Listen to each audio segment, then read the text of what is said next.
Okay, we're working now on round 7, which is the opaline glass round. It's really quite straightforward. The only slightly different things are these long double crochets that are worked here. They're straightforward to do.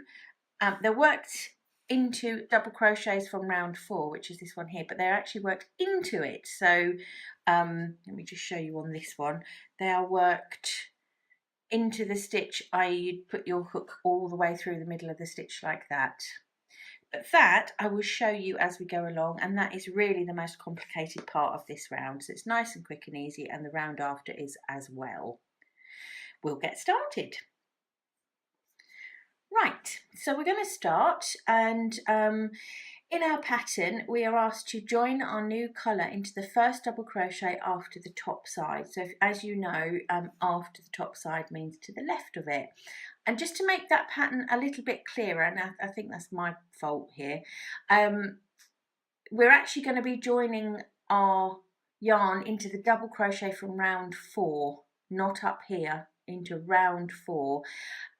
It's clear if you kind of carry on reading the pattern, because it's mentioned in the pattern repeat where you put that double crochet, but if you just read the opening line in its by itself, you won't know to go in here, so apologies for that. It becomes clear as you go on, but apologies for that, we should have made that clearer. So you're going to be working those stitches as I showed you previously, right through that double crochet. Okay, right through the double crochet of round 4, and that's where we're going to attach our yarn. So if we go ahead and put the hook right the way through there, grab a loop as you have done all the way through, and you're just going to pull that loop long. Okay, can you see the stitch needs to sit on the outer edge, as if you were just kind of working up here as normal, so it has to be longer like that. Don't pull it down here, because it will just curl your work. So leave that loop nice and long and just secure it with a chain. That is going to that's going to count as your starting double crochet.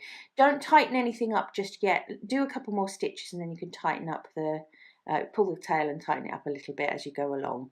So that counts as your first long double crochet in the following repeat. So your repeat goes 1 double crochet, 1 double crochet, 1 chain 7 times, and then a finishing double crochet. So let's just work through that. There's your starting double crochet. Your next double crochet is going to fall at the top of this front loop treble in there. Gosh, there's air traffic, there's all sorts happening here today. I'm so sorry if that was loud in the background. If it wasn't, well done Busby for editing it out. So 1 double crochet, 1 chain. The only thing, this is really quite a straightforward round, the only thing that might trip you up, and of course I've made this mistake so you don't have to, the only thing that might trip you up is forgetting that little chain after doing your double crochets, because it's sort of easy to whiz around. I nearly did it right then actually. It's easy just to whiz around and do those double crochets and forget the chain after. So try to avoid doing that if you possibly can. It's most frustrating when you get to the end and realise there's no chain. So I'm just going to have to count 1, 2, 3, 4, 5. So we've got 2 more to do.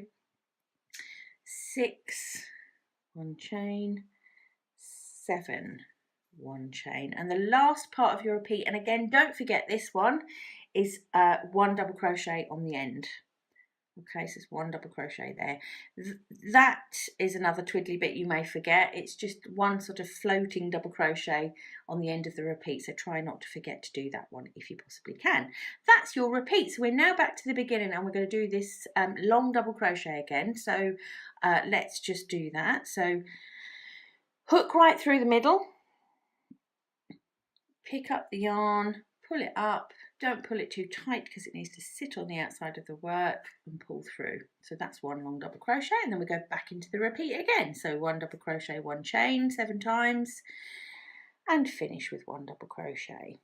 So I think that's fairly straightforward. If I just whiz round, and we'll do 1 more long stitch and then I'll finish up and we'll look at what we do across the top of the purse, because we are still sort of maintaining the straight edge there, which does mean that the pattern is slightly different around that point. So I'll just get to the point of doing 1 more long double crochet for you,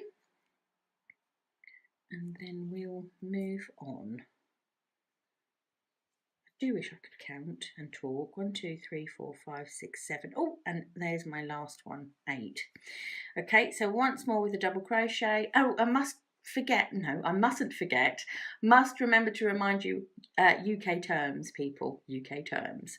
So straight through the center of the double crochet from round 4, pick up the yarn, pull up, and finish it off like that. So don't pull it too tight, just let it sit there. And that's as complicated as this round gets. So I'll go around and finish, and I'll come back to you when we get to the top edge.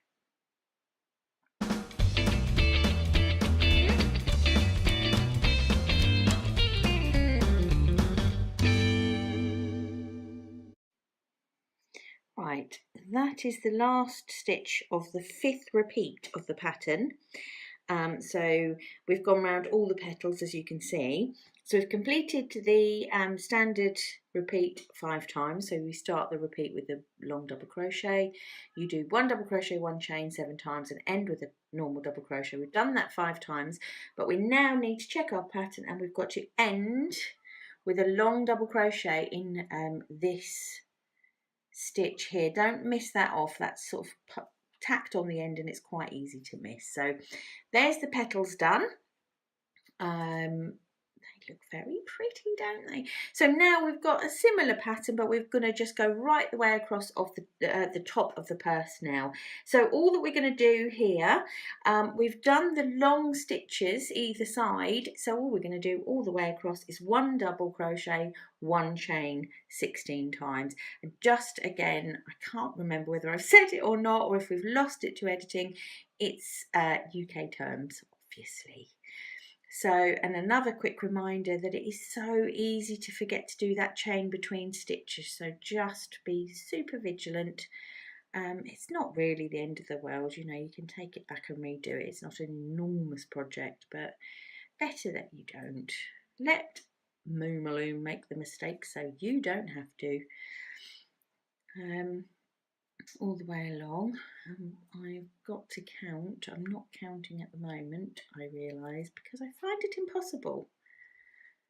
Hold on, nearly there.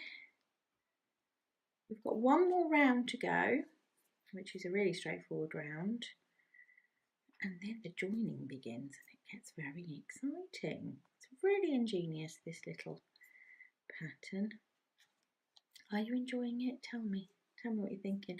This is another one of those projects, I think, that you could have stopped at any stage, and the colour combinations and everything are so gorgeous. And you add another round and you go, oh yes, but that's even more gorgeous. So yes, Greta does know what she's doing, doesn't she just? Right, let's have a little look and see how many I have done so far. So I've got 1, 2, 3, 4, 5, 6, 7, 8, 9, 10, 11, 12, 13, 14, 15, 16. So 1 double crochet, 1 chain 16 times. And then again, that all important 1 double crochet tacked on the end. And then we just join in our normal way with the slip stitch. And that's done. Let's do that. And be very careful when you secure the end of this one, because you just want to neaten up that first long double crochet so it looks the same as the others. All right, but otherwise that's that. So don't forget you need to do 2 of them, because after the next round you're going to need both of them. So if you just get them both to this stage if you haven't already.